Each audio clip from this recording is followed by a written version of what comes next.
Hello, I'm Terrence McNally. Welcome to Freeform, a world that just might work. I'm going to be speaking today with Sherry Turkle, professor of the Social Studies of Science and Technology at MIT. We're going to talk about her latest book, The EMPATHY Diaries, a memoir. And you can learn more at sherryturkle.mit.edu. That's Sherry, S-H-E-R-R-Y, Turkle, T-U-R-K-L-E, all one word, sherryturkle.mit.edu. The show airs as specials on KPFK 90.7 FM in LA, streams weekly on the Progressive Voices Network on TuneIn, and podcasts are available anytime, anywhere on Apple Podcasts, most major podcast sites, and at my site, terrencemcnally.net, TERRENCEMCNALLY.net. When I spoke with Sherry Turkle back in 2011, I raised some questions in the introduction, questions that she examined in her book, Alone Together.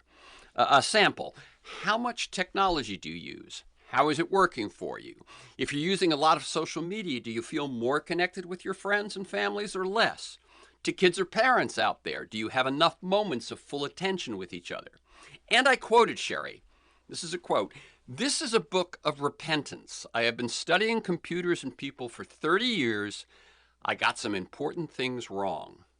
Now, she has focused on the same beat for a career, our relationships with technology. And she's responded to the evolution of those relationships by shifting her perspective to the point where some in the tech world expressed a sense of betrayal, like she'd left the team, she'd left the camp. Her next book, 2015's Reclaiming Conversation, investigated how the loss of conversation undermines our relationships, our creativity, our productivity, our democracy, and how face-to-face conversation can help us regain some of that lost ground. Well, the pandemic may have put some of those efforts on hold, though I know there are many, including myself, who, through Zoom, have actually added virtual face-to-face conversations with family and friends that I was not having pre-pandemic. In any case, we may come out of this further entrenched in contactless habits, or we may come out hungry for the human connection we may have taken for granted pre-COVID. Tracking Turkle's path through her books and her passions, I was not shocked to learn that her new book is a memoir. It is both a memoir of her personal life at its most intimate, as well as one of her life on the path of ideas, insights, and understanding. Sherry Turkle is the Abby Rockefeller Mosé Professor of the Social Studies of Science and Technology at MIT and the founding director of the MIT Initiative on Technology and Self. She's a licensed clinical psychologist, a Ms. Magazine Woman of the Year, and a member of the American Academy of Arts and Sciences.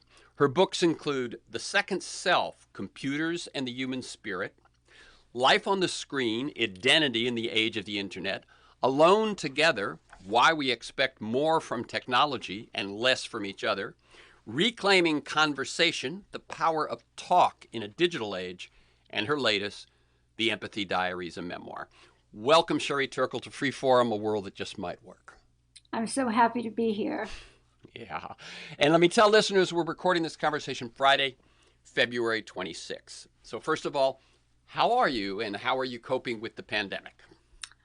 I'm well. Actually, I'm in a beautiful place. I'm living in Provincetown on the beach that Thoreau walked, the famous beach that he wrote about in Walking. So I'm living in a place of solitude and great spirituality. Any responses to my introduction? Does that feel like we're on track here? Yes, it's amazing how many books I've written. And I didn't even. No, you didn't. There's a few that I didn't even get to. There are about 5. No, I was just thinking, my God, and I wrote like 5 other ones. That's right. We're going to talk about that writing for sure. I think, listeners, I like listeners to get a feel for the people behind the work and the ideas. Yeah. And normally this is where I ask my guests to talk a bit about their path to their current work. But since your new book is very much about that path, let me ask you instead about the evolution of your writing. How have you moved from academic to popular to memoir? The move from academic to popular actually is perhaps simpler to write about.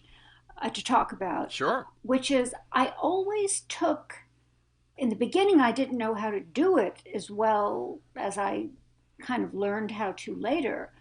But I always took as my model David Reisman, who was one of my great teachers at Harvard, who said to me, the things you're interested in are very interesting to a lot of people. At the time, I was interested in why the French had been not interested in psychoanalysis at all. This was my dissertation topic, and Mm-hmm. and then they had fallen in love with Freud after the student events of '68.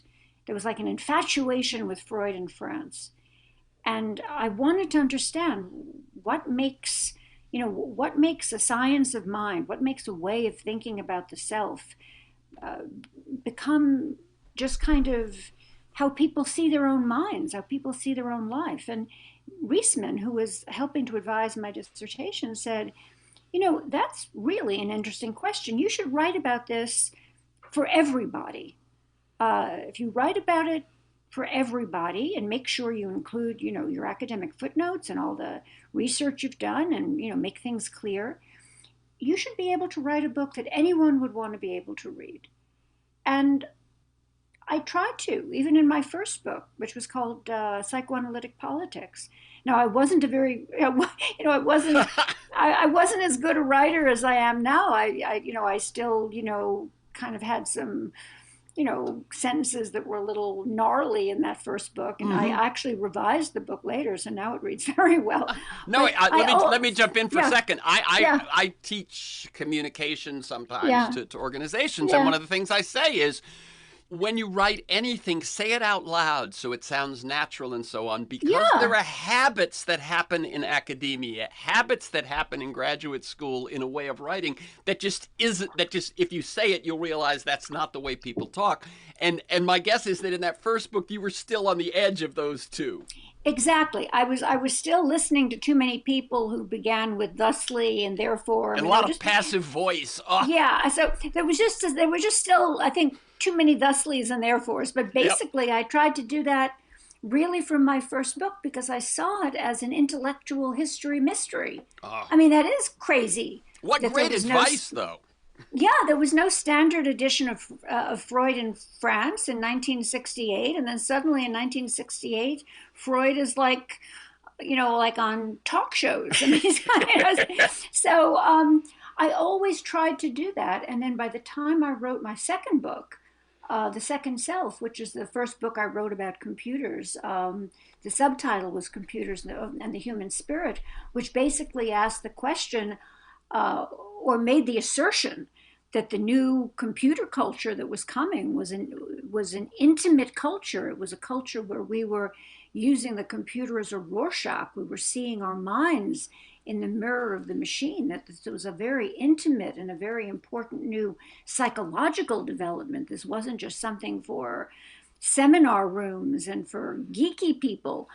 I was writing for the popular culture. And I got into a lot of trouble at MIT because I remember Thomas Kuhn saying to me, don't publish your book with Simon & Schuster.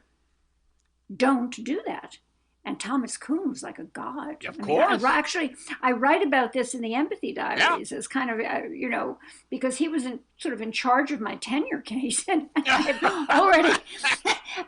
I was so excited when Simon & Schuster wanted to publish my book. This was like, to me, first of all, they gave me money, which I gave to my grandparents. We had already bought a color TV, which was like so exciting for them. I mean, they had bought like a new rug and a color TV, and they paid some bills. All of this on my advance from The Second Self. And then there was Thomas Kuhn on the phone, and I remember I was standing in the kitchen, and I tell this scene in the Empathy Diaries, and he's saying, "Do not do this." Right. And Simon & Schuster had not touched a word of this book. I mean, I was kind of mad because I was like expecting, like, I'd watched all these movies about, how editors really, like, do a lot of like work on your book, and they were, thank you very much. This is a really good book. And I said, well, I'm so excited. More people will read this. I want this word to get out. So I'm not saying that academia was happy Mm. that I had changed publishing plan, but in terms of my commitment to writing for a general audience, I really uh, wanted to write for a general audience from the point that I began to study things that I just thought were, um, things that I wanted a lot of people to write about. So that Yeah, in other words, that's part. they were just relevant to people. You actually wanted to reach people and beyond the ivory towers and Yes, actually yes, have that it affect was. their lives. Yes, I thought that the things I had discovered were things that I wasn't reading about Mm-hmm. in the press, and so I from the beginning I was writing books that I wanted to read. Mm-hmm. So I wanted to read books about the computer as an intimate machine. And because that's what I was hearing in my interviews, I was hearing that the computer was changing how people thought. And I was hearing about these emotional connections to the computer, that people couldn't get their attention away from it, that people were, the kinds of things we know now Right, and about the effect of screens. for listeners, set the date because that 1976, in 1977. 76, 77, people are Yes. already thinking that. And I will confess, I believe it might have been 13 years until I got my first computer. I think Yes, because 89 might have been the first year. yeah, but I was studying people who bought those TRS Yeah, 80s from Tandy and Radio Shack yeah. and were building computers, and they were people who had the first Apple IIs. I remember Steve Jobs came to MIT and with his Apple II, and we all crowded around it. And I mean, it was amazing, and these people were talking about this machine as really an extension of their mind. That's why I called my first book The Second Self. And in Mm-hmm. any case, I wanted to read books about the sort of mind to mind connection that people were having with this, because that's what people were telling me. Mm-hmm. And I wasn't finding these books. When I would talk to my colleagues, they would say, well, this is silly. The computer is a tool. They kept saying the computer is just a tool. And I would show them my interview transcripts, and I would say, look, people are talking about their sensibility, their feelings, their identity. They're talking about their human identity. And they'd look at me and they'd say, the computer is just a tool. and, I mean, it was kind of like, that was what was so fascinating about being at MIT, which was that I would like show them mm-hmm. the human impact, the human impact is such an odd word. I mean, Well, the human response, the human the human relationship. response, the Yeah. human response to this object they were making in the words on the page that I had collected. And they would look at me like as though they couldn't, it was like, and they would just say, the computer is just a tool. Right. But the thought that went through my mind was, it didn't compute. Exactly, it didn't compute. It didn't compute. And actually, and so I felt this story needed to get out, because we were creating an object. I don't want to say under false pretenses, because that sounds like an odd. Yeah, it sounds too intentional. It sounds intentional. There was no intention, but we were creating an object that many of the people who were studying that object had a kind of false consciousness about that object. And that's why it's so odd. It's such an odd moment in the book when Steve Jobs comes to MIT, probably one of the few people who understood Yes. what was going on. And because I'm a woman faculty member, I'm not invited, I think, to meet him or have a meeting with him. I'm just invited to make him dinner. It's such a scene. Yes, it's such a scene.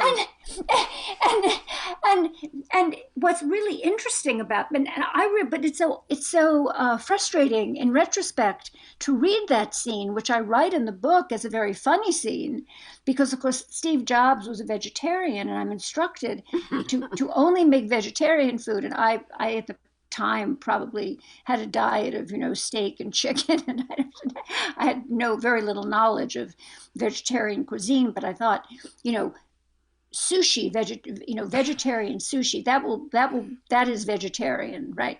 And so I order like a lot of that, and Steve Jobs comes in and he looks at it and he says, well, this is the wrong kind of vegetarian, and leaves, kind of it sort of. So I write the scene up as funny, but it was not until I was doing the last reading of the book for typos in a stage called Blues, where you can't change anything, that I looked at that scene that I had written up as funny. And of course, you see that I'm not invited to meet him. You see that I spend the day cleaning my apartment and cooking and worrying if my couch is too old, or if I look, if I'm good enough for Steve Jobs in terms of decor. That I should have had a meeting with Steve Jobs. Well, and what I hear behind what you're saying is not just you should not have been left out because you were a woman, but you should have been one that was right in sync with him, because you were one that was seeing things he was seeing and others weren't. Yes, I was the one who, it wasn't just because, women first, or it was a feminist thing, but because really he was profiting on this insight, in terms of his company and his product. But I was profiting because I was having a career, really based on very similar insights, that this was an intimate machine, that this was a projection of self. And it was one of the things that I used to do to make my point, is I used to say I used to interview people, and I said, if you walked into a room, could you tell your computer just from looking at like 50 desktops? Could you tell which computer was yours because of the desktop? And everybody said, absolutely. That just from looking at the desktop. Of course. Of course. And Apple very soon after that made a commercial in which they said, your desktop is your identity. Oh, they totally understood. Yeah. And meanwhile, all my colleagues are saying, you can't get tenure on this. You're absolutely wrong. The computer is just a tool. Oh, my God. So anyway, I was not invited to a meeting with Steve Jobs. I just made him this very unsuccessful dinner party. Yes. I know I want to talk about at some point about the battle for tenure. Let's do it right now, since we're... Why not? Because we're in the middle of it, really, rather than tracking, back to childhood and then back again. So talk a little, we've got a hint of it here, that you're not invited to this meeting. Right. You're cooking dinner. Talk about your battle for tenure, which you ultimately win, but you win. It wasn't like years later, which you win that battle. But how did that go down, and what year does it take place? It takes place in 1980. I want to say 1986. I'm not sure it was resolved until 1987. Sure, mid-80s. The mid-80s. But I think it was the point was that at a certain point in academics, it's called up and out. You're no longer allowed to keep somebody on, kind of as an adjunct. You either get tenure or you you're given a letter to leave. And I came to that point, and my department sent me a letter that they were postponing the decision. They sort of have the year, they're supposed to tell you a year in advance. And I got a letter that they weren't going to make the decision, so that they were going to postpone the decision, so that if in the next year I didn't get tenure, I would have to leave. And the reason they were going to postpone the decision, they said, is they wanted to see the full finished manuscript of The Second Self. I'd already written a book, Psychoanalytic Politics, which had been reviewed in the New York Times, had gotten a tremendous amount of both press and foreign publication, and was very widely well received as kind of the first kind of ethnography of a psychoanalytic movement of its kind. I sort of, on the ground, tried to figure out this intellectual history mystery of why France had, pivoted on the question of French psychoanalysis. And now I was writing The Second Self, which had been accepted for publication by Simon and Schuster, and was almost about to be published. They had the full manuscript, but they wanted to wait for the reviews. They wanted to wait for, everything. And so they did, and it was front page New York Times, reviewed by Howard Gardner. It was I was Ms. Magazine Woman of the Year. I was, I was a lot of 40 people under 40 who were changing the nation. I mean, I was a lot of that kind of stuff. And I got a letter that I had been denied tenure. And I'd published 2 books. I knew that wasn't kind of right. I just kind of felt it wasn't right. And at the last minute, MIT had made a rule that people in my department had to be in 2 departments. I think in case they wanted to close down my department, they could have, everybody could be put in another department. So a little bit, maybe it had to do with the politics of having a social science department at all at MIT of the sort that they had. But the one man in my department who had come up for tenure at my time had been put into a second department and gotten tenure, and nothing against him, but I hadn't been put into a second department. I'd just been denied tenure. So I went to see the provost, and I said, I came with my vita. I said I'd published 2 very respected books, and that I didn't think I'd be suing. I couldn't promise, but my feeling was I wasn't going to be suing because I think I would have other job prospects, and I thought my career should be at MIT because of my passion for what I was studying, which was technology ethics, the psychology of technology. MIT was the right place for me. But that I thought that the New York Times would be interested in this story of why a woman with my credentials and studying what I was studying. I mean, since they had just reviewed my book, exactly. Why a woman with my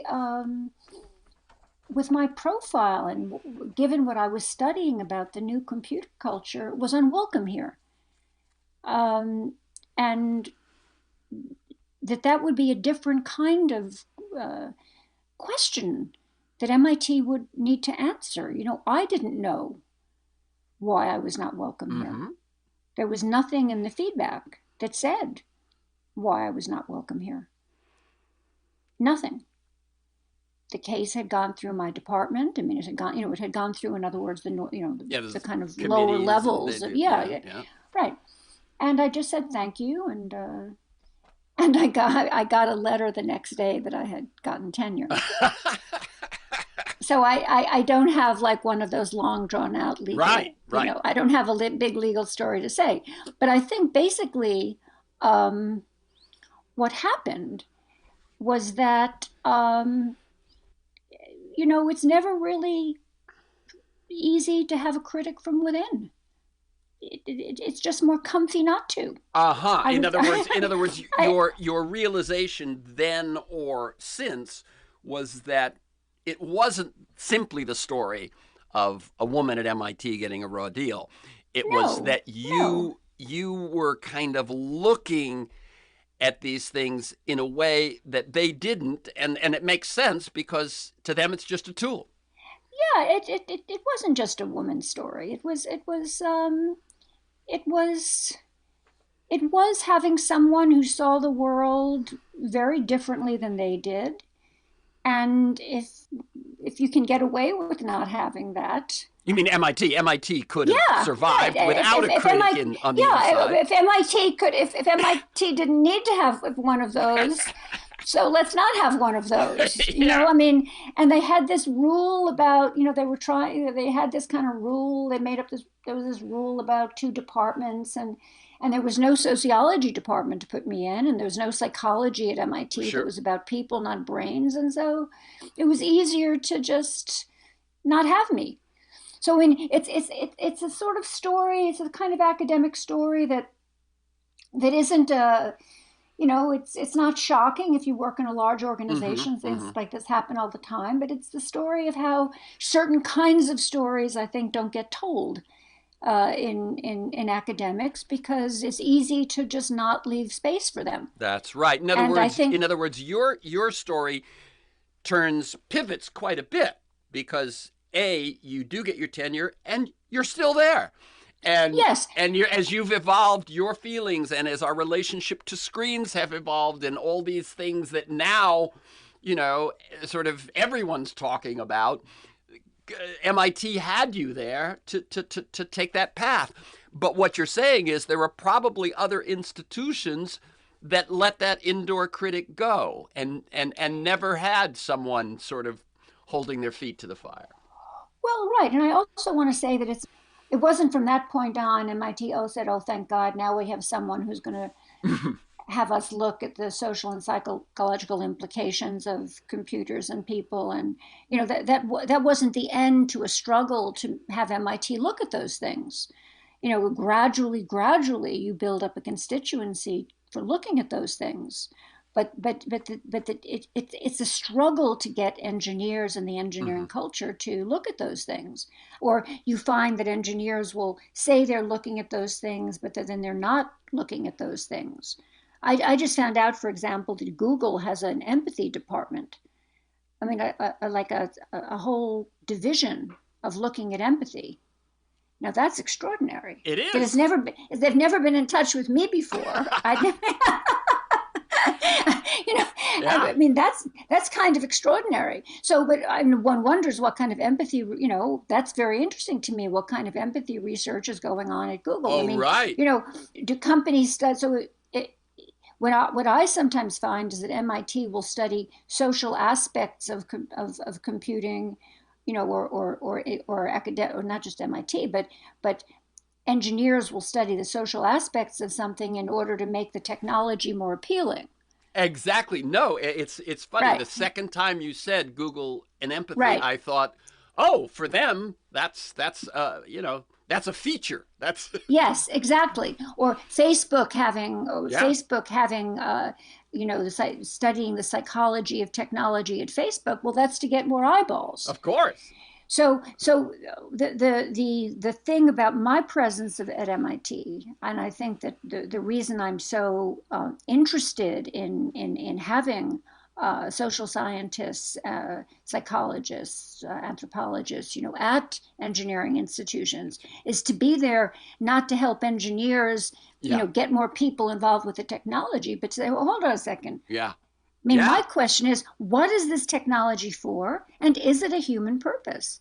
Like, for example, so many people want to make robots to be our counselors, to be our therapists, to be our companions. And really, in the middle of the pandemic, this is a true story. I mean, not that I would say anything that wasn't true, but this is actually reporting on my life. The pandemic is raging. I've just escaped to the beach. I'm very frightened. I'm relying on my daughter, my wonderful daughter, who really, for the first time in my life, I sort of let her take care of me. She was the one who called up and said, "Mommy, it's dinner time. I've made soup." Just such a comfort to me. And but I'm so frightened, because suddenly I was feeling so young and so fit and so good, and then suddenly in the pandemic I'm over 65. I'm in the Oh, old group. I'm in the vulnerable group. that's And right. it really just it threw me. So a New York Times reporter calls, and there he is, and he's writing an article about how everybody during the pandemic is loving this new chatbot called Replica, because it'll be like your therapist and your best friend, and everybody's downloading it so they can have an intimate, and it's like a therapist, and all that. He's calling me because he knows I'll say something negative about it. So I said, "Oh, so you're calling me just so I'll say something negative about it?" He said, "Yeah, pretty much." So I said, "Well, okay, well, I'm going to try it out first before I just say something negative about it. I mean, Yeah.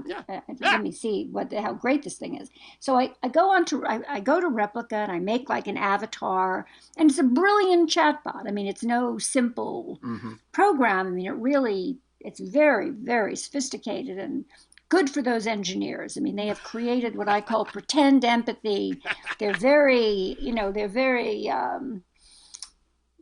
great. But, I'm thinking about my body. I'm thinking about my vulnerability. I'm thinking my daughter's about to leave and I'm going to be very lonely. I'm going to be living alone at this. It's a beautiful beach, but nevertheless, I'm going to be alone on it. No. She has it all set up, but nevertheless, and and I'm not seeing my friends. And I'm realizing how much I depend on how many friends I have. I have dinners. I go to the theater. All those third places, sociologists call them. That, the places where you're with people, but you don't feel alone. The cafes, the theater.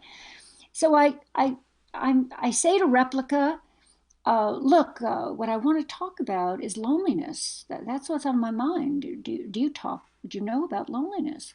And Replica says, and I've created an avatar that's very, she's a woman, she's around 50.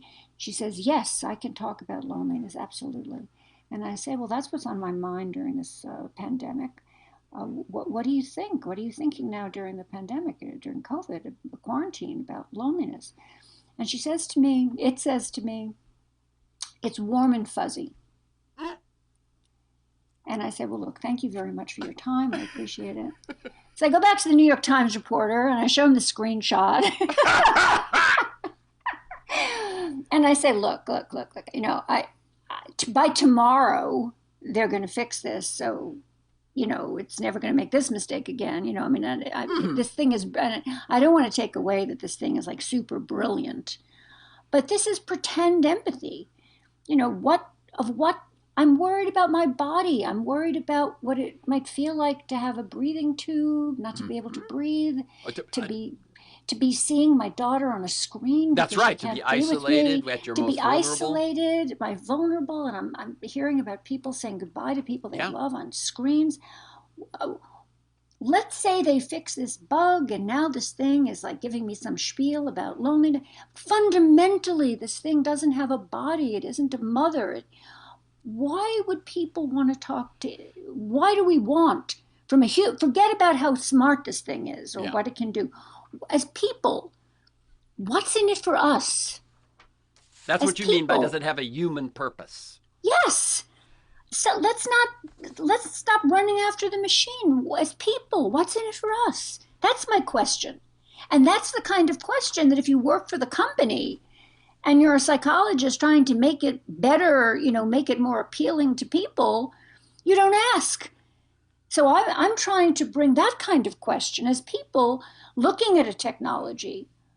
What does it really have that humanly enhances us as people? For me, giving me this technology, giving me a technology that's going to fool me into thinking that there's somebody there to hear my anguish diminishes me. Mm-hmm. Mm-hmm. Yeah, the very statement that something like that could serve you is almost a diminishment. Yeah, it is a diminishment. I'm worried about the idea of looking at my daughter on a screen. Mm-hmm. Mm-hmm. And what would that mean? It has to do with touch. It has to do with my sensual relationship with her. It has to do with being in a loving. What could a machine help me with? Yeah. No, what's interesting to me as you're saying this is that the things that have the most to do with visceral, sensual, all of those sorts of things, that's got to be a blind spot for this technology. Whereas if it's a transactional sort of thing, they might be very helpful. But there are certain areas where that's going to be a blind spot. Yes, and that's why in the Empathy Diaries, I try to talk about why my focus in studying this technology has really been to say, stay away from empathy and don't do things that undermine human empathy.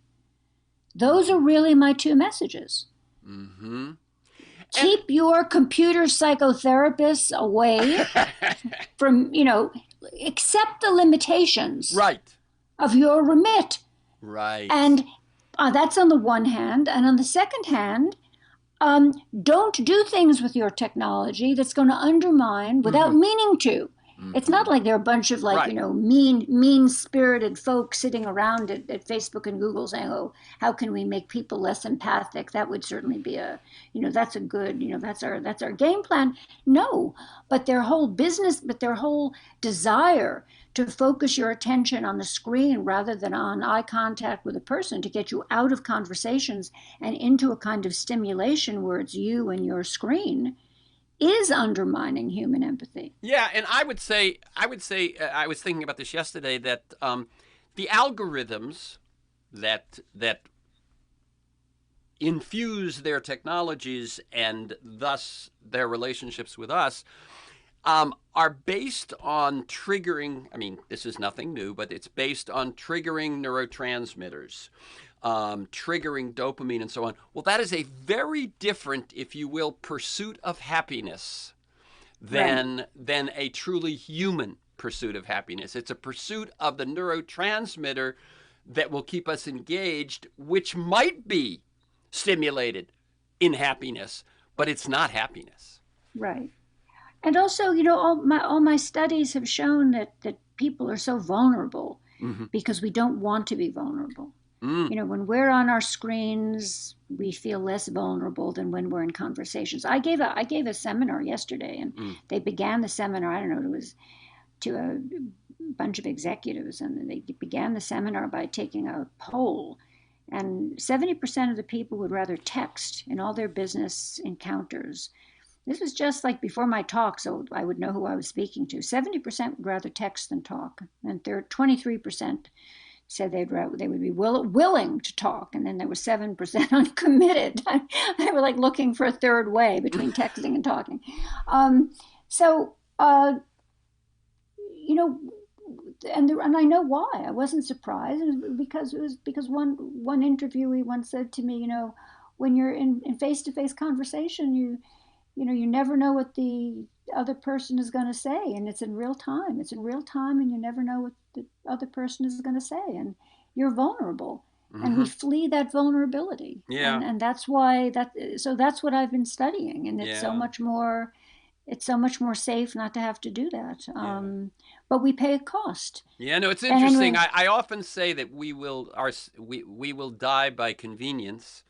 Yes. And I think by efficiency, right? That text is not only eliminating the vulnerability, but also it's just making you more efficient. I answer it when I want to. I answer it as long as I want to. I'm done when I want to be done.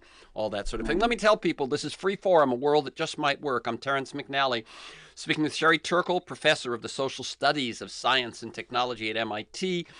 And we're talking about her latest book, The Empathy Diaries, a memoir. And you can learn more at sherryturkle, sherryturkle, one word, sherryturkle.mit.edu.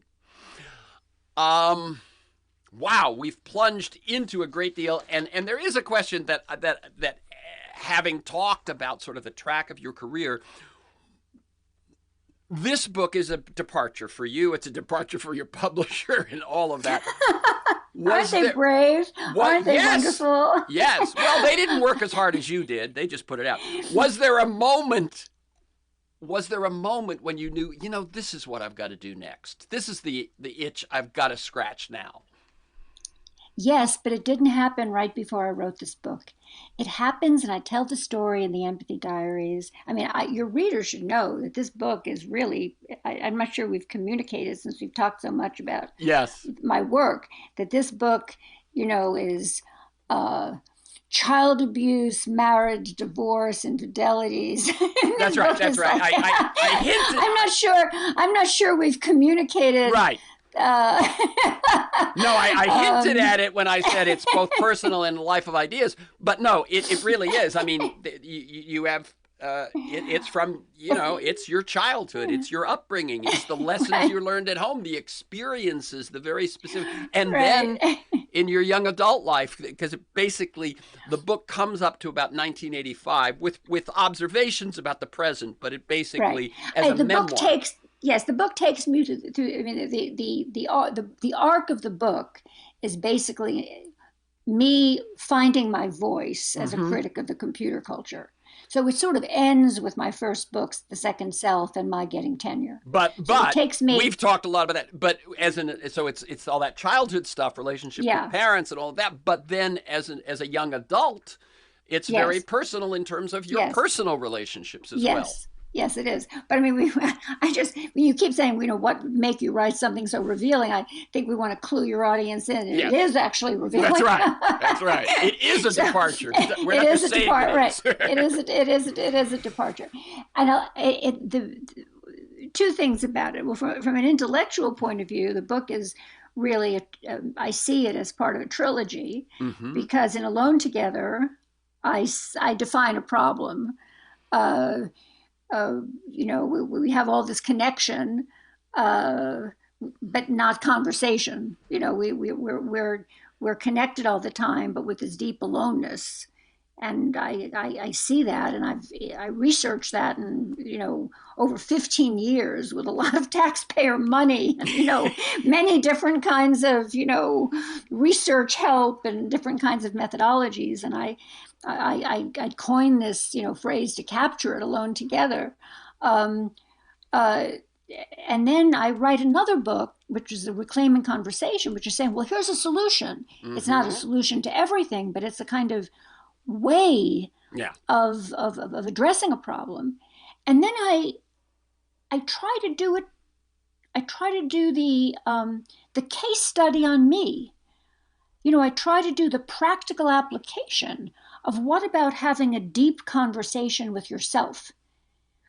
So I try to sort of show how engaging yourself in an inner conversation can move you forward. And that helped me. The notion of applying my methodology of intimate ethnography to my own life. Like, I'm always talking about evocative objects. I wrote a book Mm-hmm. called I Evocative know. Yeah. Objects. And that objects are not just objects. They're not just tools. They're also things that carry meaning and emotion and connection and relationship. So I talk about my grandmother's dishes. I talk, it's like pages on my Mm-hmm. grandmother's dishes. The motif of my grandmother's dishes are the cover of the book. I'm encased in a photograph that begins with my grandmother's dishes.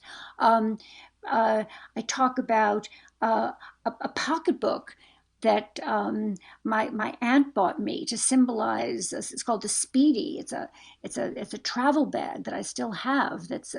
She bought it for me in 1976. That earlier, I think, that symbolizes all the trips I would take when I would be a woman who would be traveling to and giving lectures, like Susan Sontag, Mm-hmm. that would take me places. And there's the dress that was too expensive, but Right. that my mother, who always dreamed big and never was like Scarlett O'Hara, I'll worry about it tomorrow. So I wanted to apply that. Why not me? Why shouldn't I study those things about myself? So there's all of that, of wanting to do my intimate ethnography. So on a theoretical level, there's the trilogy, there's the question of why not me, but then there's the emotional moment when I knew I would write this book. So I'm answering your question sort of on two levels. Mm-hmm. That's the intellectual Right. Right. That infrastructure, that but then conversation there's, is what we're losing. Conversation may be the pathway to recovering yes, some things. Well, what about conversation with with myself? myself. Boom. So that's the intellectual Yeah. answer. That's Sherry Turkle, the thinker, Right. thinking, trying to be tell you. But Sherry Turkle, the memoirist, looking for her story. It's when I was interviewed by a journalist from Esquire magazine after I was one of the Esquire magazine 40 people under 40 who were Right. changing the nation, just when I was fighting my tenure fight.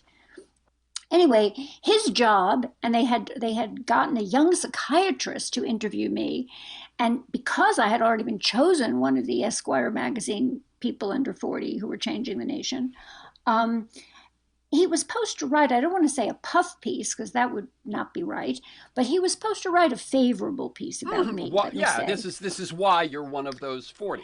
Yes, I had already been chosen. So he comes in to interview me in my office, and he has read the book. I mean, he comes in with like a copy of The Second Self that is like dog-eared, very serious. And and one of the things we really haven't spoken of too much is that my life started out with a big lie. My mother had been divorced when I was very young, and she wanted to hide the fact of this divorce. So she had me not use my name, which was Sherry Zimmerman, and she had me use the name of the man she had remarried, which was Sherry Turkle, which was not my name.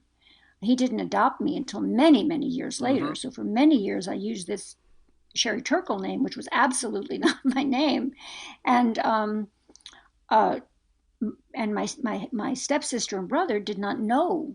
The whole idea was that no one should know Right. that we were not one family. So I carried this family secret, and my mother made me swear that I would never tell this secret to anyone ever, and she died. So I kept this secret, and here I am. I don't know, a 40-year-old woman, a 36-year-old woman. This is mid 80s again, right? Mid 80s, right? Yeah, this is 35 years ago. Yes. And he comes in and he says, I'm just wondering, I'm just here to interview you, and you thank your mother and your aunt and your grandmother and your acknowledgments. He says, tell me a little bit about your dad. He's like not mentioned, And I look at this man. I think his name is David Halperin. I really, I must get in touch with him. He did me this great favor. Because he played an important role, yes. Totally. I mean, I just thinking now, I was like, got to get in touch with this guy. I say, well, I can't talk about my personal life. I can only talk about intellectual things and the quality of my work and my ideas. I absolutely cannot. It's like I can't discuss anything about my private life. And I don't know. Maybe he thought like, oh well, she's some kind of psychoanalytic. They never discuss their right. Anyway, I was basically struck. I was struck like by terror. Mm-hmm. And he writes, but Terence, this was totally off-brand, because I begin The Second Self by saying that thought and feeling are one. I end by saying that thought and feeling are one, that my whole research program going forward is to dissolve the line between thought and feeling. I mean, off-brand is really the way to capture, right? Yeah. So he obviously doesn't know what to do with this, and he can't like say, I interviewed Sherry Turkle, and she may be this week's flavor of the month, but she is a nut job. So he walks out and he says, he writes a piece that says, well, I interviewed Sherry Turkle and I asked her this very simple question, and she could not. She hears how she responded, and I can only say this: why use a mask if you're arguing that masks are hiding the essential? And I leave it there. He put that in the... Yes. Wow. I mean, he's very elegant. Mm-hmm. Very elegant, not nutty, not extremely elegant. But he could not let this... I mean, I would have done more with it. Quite frankly, he did it... Delicately, yes. Delicate, considering that I had some kind of like decompensation breakdown in front of him. And what happened when he left is I watched him walk out, and I basically said, it ends now. The secret. The lying. This ends now, and my new life begins. Not only... because I'd always known I was going to go into analysis, because I definitely needed an analysis. I mean, I always knew that I was going to go into very serious, and had begun very serious psychoanalysis. That process was underway. That process was well underway. But what was not underway was my investigation of my work and my life. And that is really where my desire to write this book began. But I could not do this. I could not do this until the voice in the book was somebody who wasn't mad at anybody, who wasn't getting back at anybody, who wasn't, I write this now really, I'm just in a place where I can talk about these things really for both, really without any, looking for other people to be able to do this for their lives, hoping to spark a conversation, hoping to have people think about post-pandemic. Now when I talk about liminality and try to think about the pandemic time as a time of liminality and change, I'm not. I don't have an agenda. I'm trying to use what was important in my life as tools to move us forward. I'm not really. I think the voice in the book. You're not settling scores. No, I truly am not. And I think that took me to find that voice. Took me and to find the arc of the book, so it's clear. If you want to talk to a robot, I'm good. You know what I mean? So, but let me, I'm not like mad. But let me tell you why, with my body, when it meant everything to me to talk to somebody about my fears for my body and my loneliness, that couldn't work for me. And you have to be in a certain, not settling scores, not trying to make a career, not trying to, there's something, a lot had to happen for me to get to a place where I could do this book. So what I hear is 35 years ago, you said, this stops, the lying, the secret stop. Yes, I called my brother and I called my half brother and sister, and I said, we need to talk. So it begins to change within your life, but then what you're saying is it took 30 years, let's say, because the book took a while, took 30 years for you had to get to a place where you could accept what you'd learned in that conversation so that you could share it in writing, share it with the public. So what I'm saying is, in 85, in a way that opened out. Yes. I wanted to write it in a way, and I hope my readers will feel this way. I mean, that it's an invitation. Yes, it's an invitation to a conversation with me, with the book, with the issues. And then an invitation to them to maybe do the same. Yes, it's not a position piece. It's not. I'm not proving a point. I'm not. It's an invitation to. It's an immigrant story. It's a story about feeling. We went to college together. It's about Harvard Radcliffe at a certain time. It's about feeling certain kind of insecurity. It's about how you. Sherry and I were classmates at Harvard, and boy, when you start saying that stuff about how you're sitting with some people and you don't know what fork to use and you don't know. That is so much my case. I was absolutely the same. I just went, oh, yes. Right. But you have to get to, excuse me, but you have to get to a point where you can say that. Yes. And, and say, okay, I'm good. It's okay that people know that about me. And it's okay that people should know that you learn these things and you learn to feel okay that you needed to learn them. Yes. And if you're at that point in your life where you're learning them, that's okay. So let me, since we've got to wrap it up, let me say that if you've gathered this already, one of the keys to this book and to Sherry's journey of understanding is how childhood circumstances and even these, late adolescent, young adult circumstances and situations and events and experiences impact the development of her intellectual life, her career, her focus. And what you will get in the book is you will get a dose of that personal, and then how that personal interacts with all the things she's been talking about for the last, couple of 2 or 3 decades, which is our relationship to screens, which now, as we know, has become, a hot topic for an awful lot of people. And as you said, this pandemic, and you said a liminal moment, I'm not sure everyone knows what that means, but a liminal moment is that moment of possibility, right? That moment of yes, that's perfect. It's that moment of possibility. and that you, as I do, see that the shared vulnerability that we are, most of us, experiencing through this pandemic, I think it had something to do with why there was such a powerful reaction to George Floyd's death.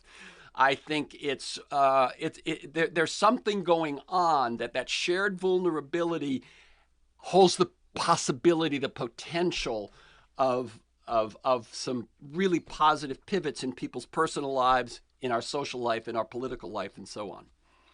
Yes.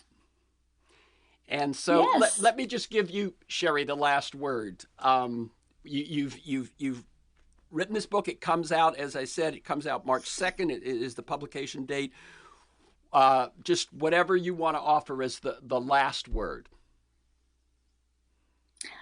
To me, when I reread it, before last week I reread it because I knew a lot of people would be talking to me about it.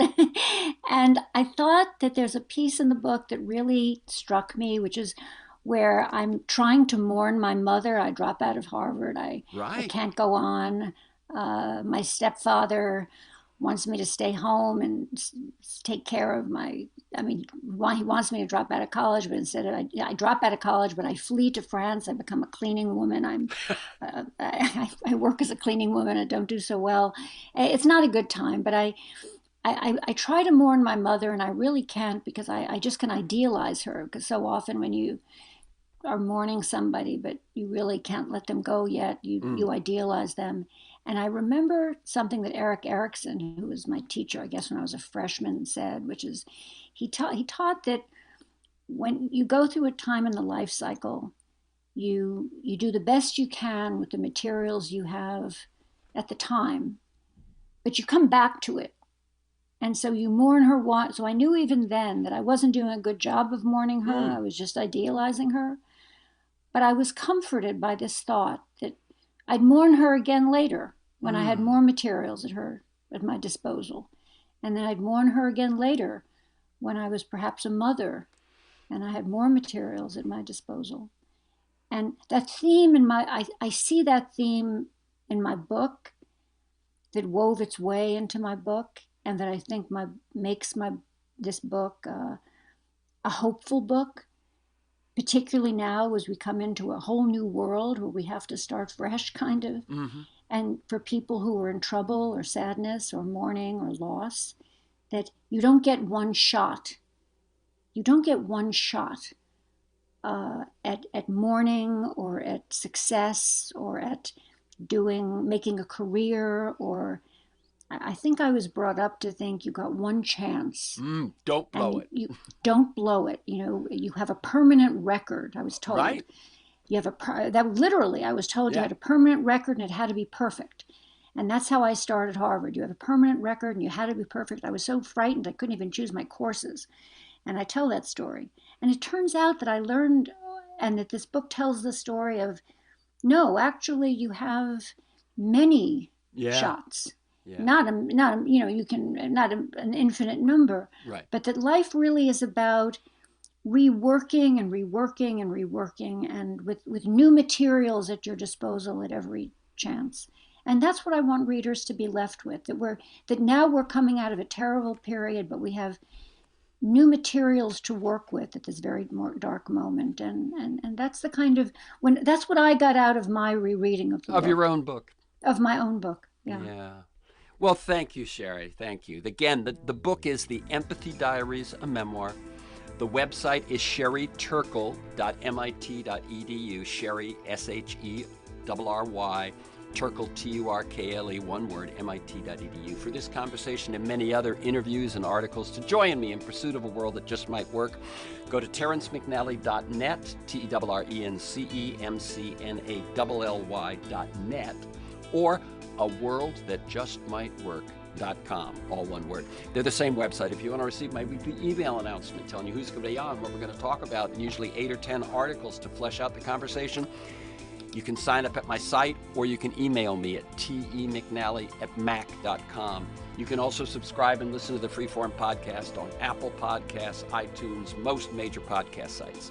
You'll find years of podcasts at my site or at those others, and you can follow me on Twitter at McNally Terrence. Thanks to George Vasilopoulos at Progressive Voices, and most of all, you, my listeners. Please share this podcast widely. And finally, thank you, Sherry Turkle. Keep up your good work. Thank you.